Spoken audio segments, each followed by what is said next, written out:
haberos escuchado, pero bueno, a ver si el próximo año podemos hacer sesión de viernes y sábado, porque es que a las 2 menos 10, menos 5 nos cierran y aquí te cierran casi como en un campo de estos un poco más... Bueno, sí que hace falta. Eso, no quería decirlo.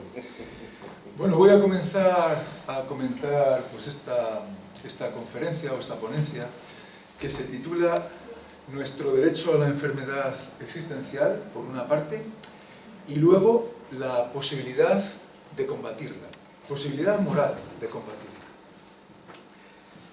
Por una parte voy a empezar con una pequeña introducción y quería decir, yo creo que estamos aquí en sintonía, hay una serie de literaturas, de libros que se estilan mucho por ahí, de psicólogos, como pueden ser, pues bueno, no voy a decir nombres, solo uno, ¿no?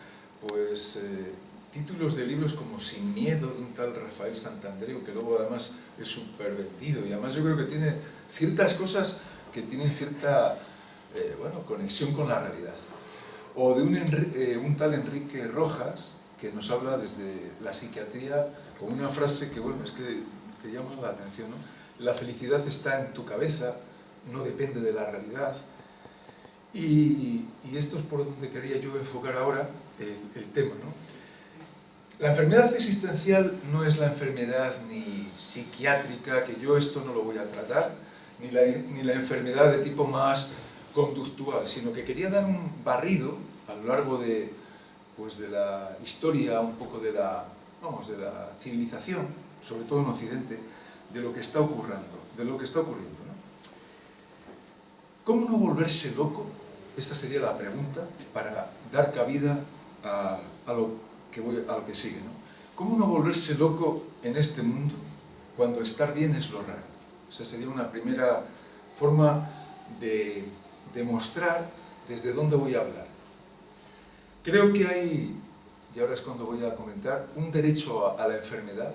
Hay un derecho a la enfermedad existencial y lo voy a contemplar desde varios puntos de vista. Es decir, ¿por qué decimos que tenemos derecho? Luego ya veremos si hay posibilidad de combatir esa enfermedad existencial.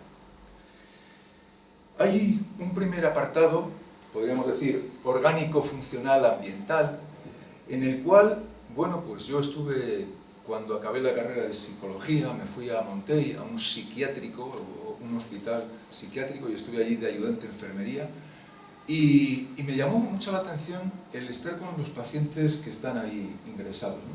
Porque eso no es literatura. Yo había una paciente en el pabellón de psiquiatría que adoptaba fórmulas cerúleas como las habíamos estudiado en psicopatología, es decir, que tú le cogías la mano y podías hacer con su mano pues casi vamos como quisieras, ¿no? Porque tenía una esquizofrenia catatónica. Por una parte, ves eso, ves síndromes de Korsakoff, ves un esquizofrénico, que yo hablaba con ellos en francés porque no es una zona francesa, y se te quedaba mirando el sol y le ponían unas gafas para que, claro, no agotase, ¿no? Pues, sus córneas. Era hijo de familias ricas y entonces, pues yo aquí me pregunto, ¿no? ¿Qué puede ocurrir en gente así, desde un punto de vista orgánico, funcional, para que ocurra esto? Bueno, pues es una primera... Es decir, esta gente no creo yo que diga voy a adoptar una esquizofrenia catatónica, sino que te viene dado por una parte. Y así tienen que salir adelante y para eso hay una sociedad, la sociedad pues, psicológica, institucional, que intenta dar respuesta a estas cosas, que en absoluto son sencillas. En absoluto son sencillas porque también desde este punto de vista quería comentar cuando empecé en Salamanca un contrato de psicólogo en prácticas de ayuda a domicilio con el Inserso. Me acuerdo que tus apuntes de psicología quedaban bastante en pésimo lugar cuando tenías pacientes que no se movían, estaban postrados en cama y que ni siquiera emitían una operante y tú ahí leyendo modificación de conducta. Es decir, ahí hay unas cosas que se nos escapan. Es decir, esta gente yo creo que tiene derecho a esa infirmitas de la que has hablado, porque es que viene ya casi como de serie. Hay unos problemas orgánicos, funcionales, que yo creo que la psiquiatría y la psicología pueden dar cierta respuesta, y la están dando, limitada en algunas ocasiones y menos limitada en otras. Por otro lado, como segunda, después de esta orgánico-funcional, quiero contemplar también la visión existencialista, que si vosotros recordáis, pues se atribuye mucho a movimientos de Alemania, de la Segunda Guerra Mundial, a Francia, Sartre, Simone de Beauvoir, etc. Heidegger, un filósofo muy importante, reconoce en su Ser y Tiempo, en su obra, que nosotros, cuando nacemos, es decir, somos arrojados, eyectos al mundo. Eso lo dicen en un término, una traducción española que puede ser un poco, bueno, insuficiente, pero cualquiera de nosotros es arrojado a este mundo. Y ahí tienes que componértelas. Como diría Ortega, uno de sus discípulos, bueno, y para mí un gran maestro español, porque estuvo con él, como diría Ortega, somos náufragos. Tenemos un cierto derecho a la enfermedad existencial, porque a nadie de los que estamos aquí, y a los suicidas, pues yo creo que también se deben montar alguna de estas películas, a nadie se nos ha pedido permiso. Es decir, hay unas características que entroncan bastante bien con el modo de pensar de los existencialistas, en un análisis fenomenológico. ¿Qué es lo que nos sucede? Eyectos al mundo, arrojados, ellos dicen que estamos solos, aquí podemos estar ahora juntos, pero evidentemente hay una soledad que la describe Ortega y Gasset en algunos de sus libros, muy peculiar. Somos como mónadas, utilizando un término leibniziano, que creo yo que somos muy difíciles, es muy difícil de potenciar la comunicación entre nosotros, por razones del más variado tipo. Ahí tendríamos que ir a la historia de la filosofía, donde yo creo que pues lo petaron los sofistas, ¿no? Cuando dicen Gorgias cosas que parecen, dicen, pero esto es más actual que nada. El ser no sabemos si existe no sabemos si se puede comunicar, y si se pudiera comunicar no sabríamos si lo podríamos entender. ¿Y a qué me refiero yo haciendo esto alusión a los existencialistas? Que yo creo que cuando estamos con los otros, cada uno de nosotros tenemos una película totalmente diferente. Y entonces tú comentas un problema a tu amigo o a tu compañero y el otro te salta por otra, es decir, no hay una... La comunicación humana creo que está cortocircuitada. Es verdad que luego, en ciertos contextos, podemos en ciertos temas, pues vitorear al equipo ganador o al equipo de baloncesto, hacer ahí, pues en la plaza de toros, bueno, pues un vítor a un torero, ¿no? Pero creo que ahí, existencialmente, estamos cortocircuitados. No sé por qué. Yo creo que esto es muy interesante estudiarlo, porque yo creo que tenemos películas diferentes. Se podría estudiar incluso desde el materialismo filosófico, pues claro, la dificultad de conjugar nuestra comunicación. A mí se me antoja imposible, excepto en ciertos momentos de lucidez. Hay otras características de los existencialistas que dicen que somos un quehacer. Eso lo dice Ortega. Somos un faciendum. Cuando llegamos aquí, a esta existencia, tenemos que hacernos. Un faciendum es, el gerundio del facere, es decir, tenemos que hacernos. Y no es fácil. Primero, muchas de las cosas que querríamos hacer ya están hechas. A veces uno se quiere presentar a la posición de bombero y ya está, no hay más plazas. Entonces tienes que irte a otra cosa. Y a lo mejor tu vocación primigenia pues era bombero u otras. Hay una dificultad a la hora de hacernos, el quehacer nuestro en esta vida. Hay muchas cosas que están hechas y hay otras que están por hacer. Ahí entra toda la invención humana, que creo yo que es una de las posibilidades, que luego comentaremos, de salir adelante. Pero no es en absoluto sencillo, porque la vida de nuestros antepasados también era así. Tenían que hacerse, siquiera con las presas para comer, siquiera con el alimento o con sus parejas, etc. Otra característica que nos dicen los existencialistas, y voy a ir más deprisa de lo que se querría, es que estamos con otros, los otros. Es decir, los otros a veces nos ayudan, nos refuerzan, nos animan, pero los otros, cuando uno está con los demás, escucha mucho, ¿no? En el trabajo dices, es que este tío no le puedo ni ver. Hay unas paranoias de la gente que nos llevan a un malestar, que bueno, ahora me recuerdo pues lo que dice Schopenhauer, ¿no? Como la fábula de los erizos, ¿no? Que si nos acercamos mucho nos pinchamos con las púas y si nos alejamos mucho tenemos frío.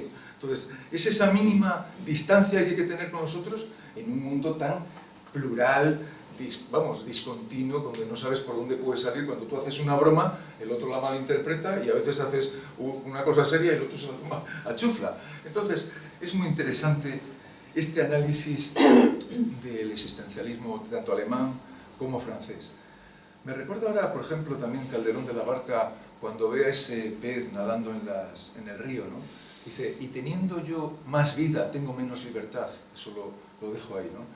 El ser humano, hay que hacer un análisis del ser humano, cómo funcionamos, cómo es nuestra forma de presentarnos ante los demás. Eso está muy estudiado y bueno, se pueden dar fuentes con respecto a eso. Otro tema muy interesante del existencialismo es el que nos la tenemos que ver con la muerte, sea mediante el suicidio o mediante un suicidio demorado, en el cual yo estoy trabajando en este tema, que una vez que nacemos, pues la muerte está ahí, ¿no?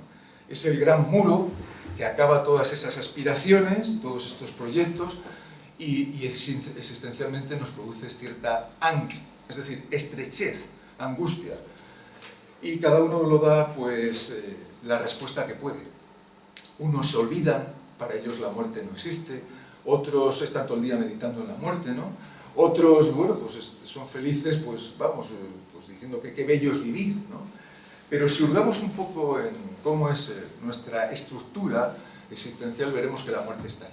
Está ya casi, bueno, el niño que nace estructuralmente está ya llamado a la muerte. Esto es lo que dice pues, Martin Heidegger y posteriores existencialistas, pero también como españoles, y aquí hay que coger la literatura, por ejemplo, del barroco, estoy leyendo de vez en cuando pues, a un gran eminente escritor, Fray Luis de Granada. Es una pena que nuestros alumnos ahora ya no lean a... Bueno, por lo menos que existe Fray Luis de Granada o Baltasar Gracián.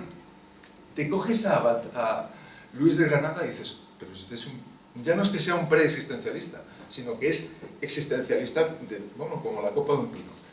Os voy a leer una frase que viene en el Tratado de la Creación y de Dios de Fray Luis de Granada, dominico, de la época del barroco. La vida de este hombre a mí me encanta porque yo estaba ahí en Scalaccelli, en Córdoba, estaba en donde vivía él, su madre era, bueno, pues la que barría el convento y luego tenía muchísimas dotas y le cogieron de fraile, ¿no? Nos dice en el fin último del hombre, esto hay que retrotraerse a Aristóteles porque esto está ahí basado, a Santo Tomás posteriormente cuando dice ¿qué es lo que hace felices a los hombres? Y entonces hablando del fin del hombre, él nos dice, os digo que se recomienda mucho la lectura de Fray Luis de Granada, ¿eh? Verás la mayor parte de los hombres vivir como bestias brutas, siguiendo el ímpetu de sus pasiones, sin tener en cuenta con ley de justicia ni de razón más que la tendrían unos gentiles que ningún conocimiento tienen de Dios. Lo de Dios, bueno, evidentemente, bueno, yo esto me lo salto, pero ni piensan que hay más que nacer y morir. Verás maltratados los inocentes, perdonados los culpables. Nos tenemos ahora, está muy presente de ciertas cosas que vemos en la televisión, como a una gente, pues un pobre miserable se ceba la justicia, uno va y a Mansilla, a la cárcel, y ves el perfil pues marginal de los que están ahí, ¿no? Penando penas, porque a lo mejor por 6.000 eurines han estado ahí pues pasando coca, les han pillado, hablas con ellos y te da un poco cuenta de dónde estamos. Menospreciados los buenos, honrados y sublimados los malos. A los malos generalmente cuando salía Berlusconi y Gil se le hacía un aplauso casi, vamos, es increíble, si uno tiene un poco de inteligencia lo que se ve, y encima la gente les defiende. Verás los pobres y humildes abatidos y poder más en todos los negocios en favor que la virtud. Verás vendidas las leyes, despreciada la verdad, estamos ahora con la posverdad y todas estas cosas, perdida la vergüenza. Bueno, es que aquí haces una tesis. Si miráis el perfil político de muchos políticos, veréis que los que más tienen vergüenza son los que a lo mejor más virtud tienen. Y los más descarados son los que se pasan por el forro de las narices, como nos dijeron los sofistas, pues las leyes y todas las ordenanzas. Esa psicología os encarezco a que la estudiéis viendo los personajes. Muy buena dicción, pero qué hay después en su conducta moral, etc. Seguimos aquí, que es estragadas las artes. Bueno, cuando ahora vas allá al museo y te quitan la mandarina, que es de la obra de arte, pues ya esto es para reírse, ¿no? Adulterados los oficios y corrompidos en muy gran parte los estados. Verás a muchos perversos y merecedores de grandes castigos, los cuales con hurtos, con engaños y con otras malas maneras vinieron a tener grandes riquezas y a ser alabados y temidos de todos. Y verás a estos como a otros que apenas tienen más que la figura de hombres puestos en grandes oficios y dignidades. Este libro, bueno, pues sigue mucho más, pero es simplemente para que veáis que esa sensación de injusticia, pues te hace un poco a veces, yo creo que con razón, que la gente que está en este mundo diga, ¿pero qué pasa? Que aquí hay gente que por hacer muy poco es altamente honrada y otros por hacer mucho totalmente desestimados. Creo que hay que poner toda la intelectiva que se decía en la escolástica para ver qué está ocurriendo aquí. Y además con todo el tesón. Esta sería la segunda fuente, el existencialismo, por una parte. Ahora, ya que hoy ha salido Freud, que yo creo que es un autor de referencia, Freud nos dice desde el psicoanálisis razones para estar mal. Freud, como sabéis, bueno, era hijo de su madre y era un privilegiado, tuvo la suerte de, bueno, siempre de ser muy favorecido con respecto a sus hermanos para poder estudiar, pero una de las cosas que no podemos dejar de tener en cuenta es lo que dice Freud, aunque no estemos de acuerdo con el psicoanálisis, pero hay una forma de hablar de él que viene a decir lo mismo que decía Platón. En nosotros hay tres instancias, hay más. Está por una parte esta, el principio de realidad, el yo. Estamos ahora aquí. Pero por otra, y es aquí donde hay que hacer, bueno, toda la mención a Schopenhauer, a Nietzsche y a todos estos grandes autores que nos han dado otra forma de ver lo que somos. Está el ello. El ello con mayúscula es una estructura inconsciente que, como sabéis, nos dirige, según Freud, sin ser conscientes de ello. Es decir, que nosotros a veces queremos hacer una cosa y manifiestamente lo hacemos así, pero de forma a lo mejor más latente, cuando estudiamos nuestros sueños, etcétera, podemos ver ciertas cosas que no van muy en consonancia con ese yo de principio de realidad. Y luego está el superyo. La estructura del superyo es el deber. Todos nosotros tenemos que luchar para intentar ese equilibrio. Es decir, yo les digo a los chavalas de clase, me apetece estudiar el examen, bueno, me apetece, pero recibo un WhatsApp de mis amigas. El ello, es decir, salir por ahí al húmedo y a pasármelo bien. Y por otra parte el superyo, es decir, tienes que estudiar. Bueno, ¿quién gana? Pues dependerá de cada uno cuáles son las introyecciones que tiene en su personalidad y ahí más o menos ganará. En cualquier caso, creo que a todos nos apetece más, a veces, salir por ahí de marcha, conocer gente y todas las sanciones que nos hace esta sociedad, a veces tan, digamos, pues obsoleta, de represiones, etcétera, pues nos lleva a un malestar del individuo. Es decir, tenemos un cierto derecho porque estructuralmente venimos así dados, es decir, no hay otra. Sí, si fuéramos solo un yo, el principio de realidad, pues nos olvidaríamos de eso, pero ahí es donde está la gran riqueza nuestra, el ello y el superyo, que es el que nos tiene que de alguna manera corregir y si no llegamos a las psicopatías, sociopatías, etcétera, ¿no? Esto desde el psicoanálisis. Bueno, ya Platón había dicho que están las tres, el auriga, que es el alma racional, luego el alma irascible y luego el alma concupiscible, es lo mismo. Y luego, muchos más siglos después, Freud dice lo mismo. Y por otra parte, nuestro derecho a estar mal, voy a hacer un poco aquí más de, si me permitís, didáctica, porque a lo mejor esto algunos lo conocen y otros no, y a lo mejor lo conocéis todos, pero bueno, por esa incomunicación. Vamos a ver. Hay una escuela aquí que hemos citado, que es el conductismo. El conductismo estudiado desde una fenomenología de la conducta, cuando se estudia bien y no se coge lo que dicen los curas, que es estímulo-respuesta, observaremos que el discurso behaviorista, es decir, del estudio de la conducta, estudia muchas cosas que hay que explicarlas. Y una de ellas es que, fijaos, yo todavía, Vicente, tuve la suerte de en Salamanca, en la facultad, trabajar con ratas albinas, pibas, porque ahora el decano que es amigo mío de la facultad de allí, pues ya trabajan con ordenador. Hay una gran diferencia entre trabajar con seres vivos a trabajar con muñequitos y virtual, ¿no? Llamamos a los sujetos, nosotros, según los psicólogos, a mí una vez en la carrera me preguntó una canaria, dice, ¿quieres contribuir para este experimento como sujeto? Y yo me sentí un poco mal, dice, madre mía, como sujeto, ¿qué me hará esta mujer? Me hará guapísima, ¿cierto? Y bueno, pues al final, yo qué sé, ¿no? Y el tema es este, somos desde el conductismo sujetos operantes. La ratita que está pulsando la palanca en el laboratorio es un sujeto operante, sujeto que opera, es un participio de presente del operar. ¿Y qué quiere decir esto? Nuestro derecho, estoy con esto, nuestro derecho a estar mal va a estar aquí. ¿Por qué? Porque esto es una paradoja, que yo acabo de mandar pues un artículo a un psicólogo granadino que vamos a hacer un homenaje a Skinner, y ha tenido la cortesía de preguntarnos a unos cuantos de aquí de España, y yo le he titulado así, La paradoja del sujeto operante. Por una parte, somos operantes, actuamos en el mundo, ¿vale? Bien, chachi, pero ojo, por otra parte, somos subiectus, sujetos, es decir, sometidos. Es una paradoja, porque estoy sometido a operar.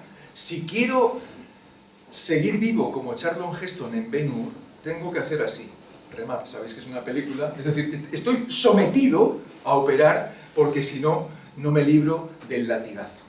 Si quiero que me paguen a final de mes, o cada uno allá según cómo le paguen, depende del contrato, pues tiene que estar sometido a hacer cosas para recibir algo a cambio. Esto es lo que quiero yo insinuar, que si estudiamos a los niños desde pequeños y observamos muy bien, podemos ver cómo se nos va condicionando pues, para lo que hemos llegado a ser. Y hemos sido exitosos en lo que estamos ahora, con toda la posibilidad de luego cambiar.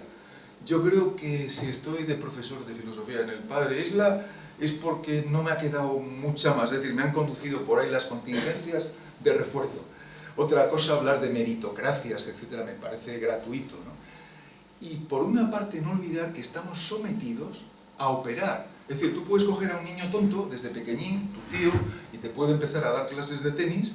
Ese deporte estar muy favorecido en España, porque sí, porque en otra tribu no, y hacer de ese niño un gran raquetista, no solo ver ese programa, pero bueno, sé que existe.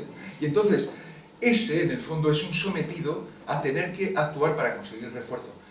Creo yo que como todos. La paradoja del sujeto operante es que nos lleva a decir que operamos, pero estamos sujetos a esas cadenas conductuales, y eso es lo que hay que observar. Ahí vamos a William James. ¿Hacemos lo que nos gusta porque queremos o queremos porque lo hacemos?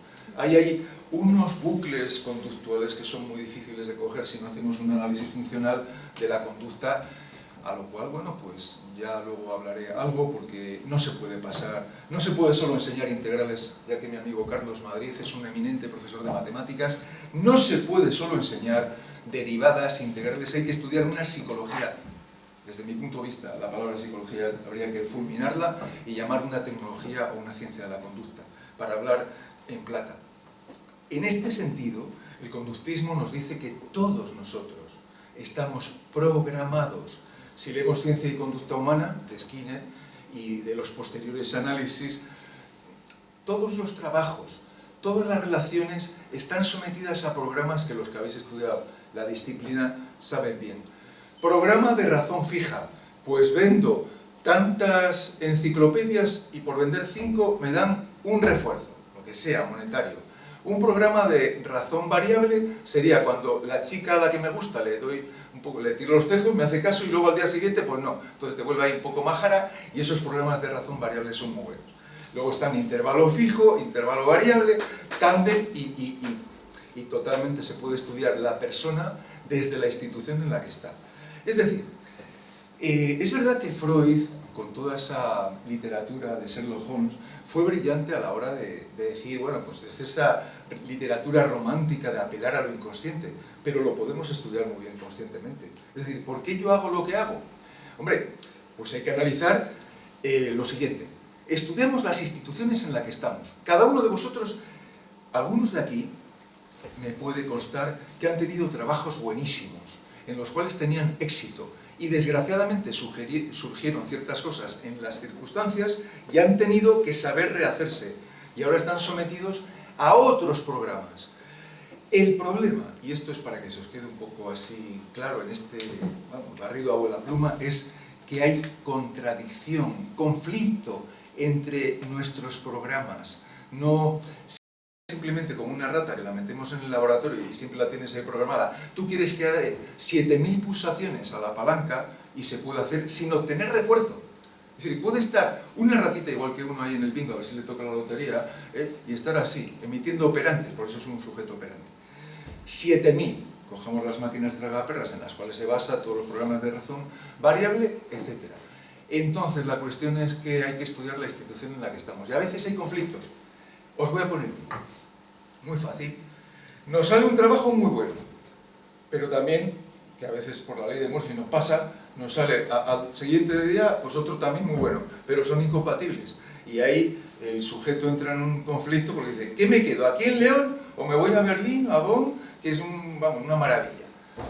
El tema está que cada uno de nosotros, si analizamos científicamente la conducta, pues no se la salta un payo. Si hubiera algún gitano, o un payo o un gitano. Es decir, que no es difícil entender mucha de nuestra conducta. Es verdad que se necesita pues, estudiarla, y se necesita estudiarla pues, de una forma minuciosa, porque si no te quedas en el estímulo-respuesta. La cosa es muy complicada en ese sentido. O que te surgen dos amores. ¿Quién no le ha pasado? Es que por una parte te sientes reforzadín por aquí, o cuatro, te pueden salir 4 amores, ¿no? Eso en la juventud puede pasar, entonces te has hecho totalmente un lío. ¿Por qué? Porque estás, por aquí te refuerza Marta, por aquí Pepe, si fuera, por aquí Marcos, entonces estás como una ratita en el laboratorio, y eso es muy complicado. Entonces en esa tesitura estamos nosotros, y por eso digo yo que tenemos derecho, desde el existencialismo, desde el conductismo, desde el existencialismo, a estar jodidos. Hay veces que estamos jodidos. ¿Por qué? Porque te toca lo que te toca. Y pensad que si nos toca pues, cambiar a un trabajo diferente con otra gente, bueno, ahí el yo se olvida, Si tú estás bien con una gente, todo eso se escapa, tus pensamientos, ay, la vida es muy... Eso se escapa, depende de dónde estás. Los ambientes son decisivos. Hay uno que estudió mucho y muy bien este tema, es Ortega y Gasset, Yo y circunstancia, El hombre y la gente, etc. Como suena. Para ir ahora con la posibilidad moral de combatirla, ahí podríamos sacar mucho más de por qué estamos fastidiados. Podríamos ir al budismo, que tiene una verdadera sabiduría de la existencia. ¿Qué posibilidad, una vez dicho lo jorobados que estamos, qué posibilidad tenemos de combatir moralmente esto? Bien, digo posibilidad, no deber. ¿Por qué? Porque no hay ningún deber. Hay deberes, bueno, por los que estás obligado conductualmente, pero no hay ningún deber moral para comportarte de otra manera. Hay posibilidades. Y ojo, si hay posibilidades morales de combatirla, también hay imposibilidades. Es decir, yo no creo que todo sea posible. Así como dicen los anuncios de ciertas zapatillas y tal, todo es posible, yo creo que eso no es fácil, no es posible. Vamos a ver, por ir a las vivencias de la vida, ¿no? La posibilidad moral de combatirla es, yo creo, difícil de conseguirla en la educación, pero imposible sin ella. Es decir, no se puede decir que valores éticos, o como quieras llamarlo, es una asignatura, bueno, pues que tengo que aguantar aquí unos de primero de la ESO. No. Esa cosa que está totalmente reprimida, hay que explicarla por, yo creo, gente ya muy hecha, muy domada, no vale cualquiera, y que enseña a los niños cosas que desde la psicología son totalmente operativas. Por ejemplo, derechos asertivos, desde un punto de vista crítico. Tengo derecho a cambiar de opinión. Eso lo he trabajado yo este año con mis profesores en el instituto. Les ha encantado. Tuve la suerte de hacer esto con ellos y decir, joder, y reconocíamos lo importante que es derecho a cambiar de opinión. Sí, ahora voy a votar a Vox porque me apetece. Fíjate tú, ayer dije eso, pues hoy cambio.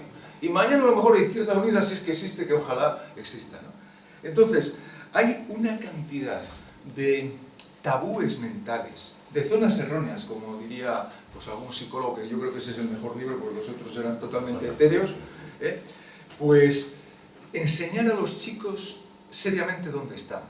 Y hay que explicarles, claro que sí, biología, la ley de la supervivencia, hay que explicar eso, pero también hay que enseñarles que en esta vida hay gente que se quiere llevar el gato al agua de una manera topa mí, Y entonces, cuando tú se lo explicas en la educación pública, no solo a 4 privilegiados, tiene que quedar muy clarito de que aquí todos tenemos derechos y deberes, que es una de las cosas que Ortega encarece en la rebelión de las masas, que aquí la gente solo quiere derechos, pero pocos deberes. Entonces, la educación tiene que ser una educación crítica, entiendo yo, una educación que ya diga está bien, cuando ve estructuras de poder, gente que se lo lleva crudo totalmente sin una filosofía que te ponga un poquito en tesitura de dónde estamos. Las habilidades sociales, por otra parte, me parece que son muy revisables, pero fundamentales. Yo creo que las habilidades sociales es una de las cosas más importantes que a los profesores no se les enseña. A los médicos no se les enseña. Y creo yo que muchas veces a los psicólogos, porque eso lo aprende uno cuando ha salido de la facultad, y dice, o sea, nos habéis metido un rollo de psicometría impresionante. Estadística, que yo nunca la he usado, 2 años de estadística, que yo, para nada. Y luego, a lo importante, es decir, el contacto humano, saber emitir operantes, cuándo hay que, los estados emocionales de la gente, etc. Nothing de nothing. Fundamental. ¿Qué ocurre? Que quienes hacen las leyes no saben esto. Claro, es que si alguien... lo saben de oídas, pero ojo, es que el tema de las habilidades sociales es fundamental, porque eso si no nos lleva a depresión, a mayor ansiedad, etc. Pero no solo habilidades sociales, claro. Hay que hacer una escuela, yo creo, crítica, de filosofía, de combatir contra todos esos anteriormente descritos, ¿no? Del existencialismo, el estar arrojado y decir aquí, vamos a hacer filosofía crítica. ¿Y qué está ocurriendo en este momento? ¿Qué está ocurriendo en este momento que también pasó en otras épocas? Lo que está ocurriendo ahora con nosotros es una cosa que yo creo que hay que reconocerles a los budistas, hay que reconocer a muchas tradiciones sapiensales que nos han dicho que, cuidadín, que aquí hay una falta de tolerancia, hay una inflexibilidad, hay un autoritarismo en el trabajo, como hacen la pelota ya, cuando no es el director a la directorcilla y cuando no a los cargos directivos en todas las instituciones. Entonces aquí la peña no despierta, ¿no? Dice, no, es que se lo ha dicho el director, bueno, ¿y qué? ¿Qué? ¿Que lo haya dicho el director o el rey? Es otros tiempos. Entonces una filosofía crítica es peliaguda, pero también tienes que esgrimir tus derechos, tienes que hacerte valer, que nos decía, no me acuerdo, hasta una tía y una abuela, no teníamos por ahí alguna, una prima mía que está por aquí. Entonces cuidadín con esto, porque claro, esta sociedad adormilada totalmente, lo que te hace es, lo que decía antes, el fútbol, pones la 1 y dices, pero esto es posible con el dinero público, en vez de hacer cosas para mejorar a la gente, para generar mayores posibilidades, ¿se les atonte más? Sí, es posible. Yo lo vi el otro día en un bar, porque eso es posible que yo ponga, y te lo ponen allí. A 2 jambas allí, que no sé qué estaban haciendo en la 1, hablando de no sé qué programita y tal. Entonces, inflexibilidad. Hay una inflexibilidad total. A vosotras, a lo mejor me veis así hablando, pero yo creo que me he esforzado mucho por ser muy tolerante a la hora de aceptar las bobadas que a veces decimos, ¿no? Creo que hay que ser muy tolerante. Tolerante no es tolerancia total. Pero si cogemos los radicalismos que están pasando ahora en todos los partidos, incluso en los que van de centro, veremos que de aquí no puede salir nada bueno. Es decir, hay que tener una flexibilidad, como dicen los taoístas, un chi de otro tipo. Es que no puedes entrar al trapo. Es decir, si te insultan, lo primero, contención. Y luego meditar un poco, porque si no, claro, explotaría. Yo no exploto en el instituto muchas veces, pero vamos, porque hay que hacer una mínima para no acabar con las tonterías que te mandan a hacer, con las boberías, ¿no? En los trabajos más dispares. Entonces, el uso de la razón crítica del alumnado o se toma en serio o de verdad esto está perdido o muy perdido. ¿Y a qué nos lleva esto? Pues a una desprogramación. Es decir, si el condicionamiento, nosotros partimos los conductistas, yo ahora me nombro conductista, pero también me llamo Miguel Ángel, es decir, somos muchas cosas, partimos de una cosa, estamos condicionados, pero ojo, hay posibilidad de contracondicionarse. En una fobia estoy condicionado a las arañas, pero hay posibilidad de contracondicionamiento. Y entonces, claro, hay posibilidad también de, en vez de encender la tele de forma mecánica, hay posibilidad de condicionarse, pero no en el vacío. Hay que condicionarse con otras cosas. ¿Sabéis cómo está ahora el mundo de los libros? Es que, vamos, la gente ya no es que no lea, es que no, ve un libro por ahí en la calle, yo veo un libro y me lo cojo para casa. La gente ve un libro y, vamos, ni lo mete en la papelera. Es una cosa terrible, ¿no?, lo que está ocurriendo. Entonces, la filosofía crítica, que fíjate, yo este año he dado psicología y a veces por meterte tanto en el temario te olvidas de lo importante, y eso es una autocrítica que me hago. Tiene que ser totalmente, ¿pero qué me dices a mí del cerebro? Vamos a trabajar aquí en grupo, vamos a salir a la calle, vamos a ver qué pasa aquí con la persona que está trabajando en la frutería, el panadero, eso es de psicología. Y luego darles unas pautas del comportamiento humano para contrastar si la teoría se verifica en la práctica. Filosofía que nos llevaría entonces a una de las cosas que para mí... urgencia. Filosofía que nos llevaría a una de las cosas más importantes. Y es ver la cantidad de ideas erróneas en las que nos movemos. Es decir, si ahora estamos en este momento en España, la cantidad de ideas erróneas que tenemos ya casi desde la educación, cuando nos dicen, es que tienes que ser amado por todos, esto nos lo ha estudiado muy bien un americano, Vicente, que a mí me ha dejado siempre alucinado, Albert Ellis, que en gloria esté, si lo pones en clave conductista, dices, bueno, pues claro, es que se puede operar. Es decir, ¿cómo que tengo que ser amado por todos? Filósofa, ¿cómo te va a contar una charla a todo el mundo? Todos estos problemas de ser perfecto, de ser el mejor, bueno, pues claro, es que te lleva, si no haces eso, a que las niñas que yo tengo en clase muchas veces digo, pero quítate la mascarillina, que era muy guapa. No, que tengo vergüenza. Pues a luchar contra ella, venga, sal aquí a exponer, porque si no es imposible. Entonces, la filosofía nunca puede ser teórica. Tiene que ser, bueno, mejor, tiene que ser teórica, pero desvinculada a una praxis no tiene sentido. Y ya para acabar, decir que hay que estudiar muy bien las instituciones donde estamos, cómo estamos muchas veces siendo esclavos en estas sociedades que se nos dice que somos muy libres, y el uso de la filosofía, de las ideas del racionalismo, meter un poco de racionalismo en la gente. ¿Por qué? Primero hay que desconfiar de todas estas memeces que nos han metido. Yo soy un chico, bueno, una persona de León, que se me educó en el cristianismo, Dios era tu padre, la democracia ahora te dice, y Sánchez, que existe, cuando ves quién se lo lleva crudo, ¿no? Entonces, ¿qué me dices a mí? La filosofía es operar y no tragarse ni una, porque hay que coger al señor, a los señores Platones y a los Aristóteles, y aunque ellos a veces eran los menos demócratas, también darles en donde más les escuece, y decir, chico, ¿qué pasa aquí? Bueno, la salud mental, vaya concepto más estúpido, que no hay por dónde cogerlo. Porque claro, mucha gente le hubieras hecho un psicoanálisis a Van Gogh y ya no hubiera sido Van Gogh. Entonces, es muy complicado todo esto, como sabéis. En suma, que hay una cantidad de dogmatismos en la actualidad que hay que luchar contra ellos, que una sola está inerme. Pero cuando hay una voz crítica, es social, por ejemplo aquí en León, y empiezas a decir, pero ¿qué está pasando aquí, no? ¿Qué está pasando aquí? Y no hay caminos regios. La verdad es que la filosofía es una cosa muy durilla, cuando empiezas a analizar dónde estamos metidos, que se nos dice, bueno, desde esta gente que es actriz y te vende el Vodafone o no sé qué, ¿no? Y digo, pero ¿cómo pude? ¿Qué me estás contando, no? Entonces, yo ahí soy muy crítico. Si me equivoco, pues mis alumnos cuando yo ya esté ahí con el Alzheimer y tal me dirán, oye, eres un cabrón, que nos dijiste unas tonterías, pero si no, reconozco que alguno te lo agradece, porque a lo mejor te han despertado y tú has intentado despertarle. Como nadie somos sabios todavía hasta que muramos después de media hora después, pues decir que estamos en camino.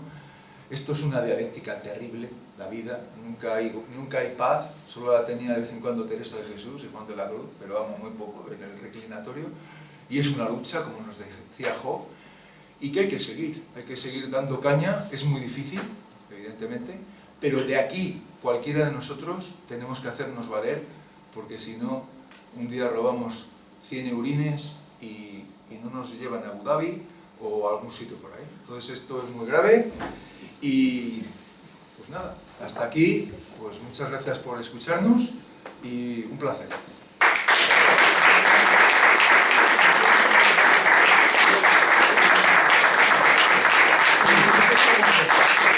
Bueno, en 2 minutos, pues nada, si quedan 2 minutos, muchas gracias por vuestra presencia.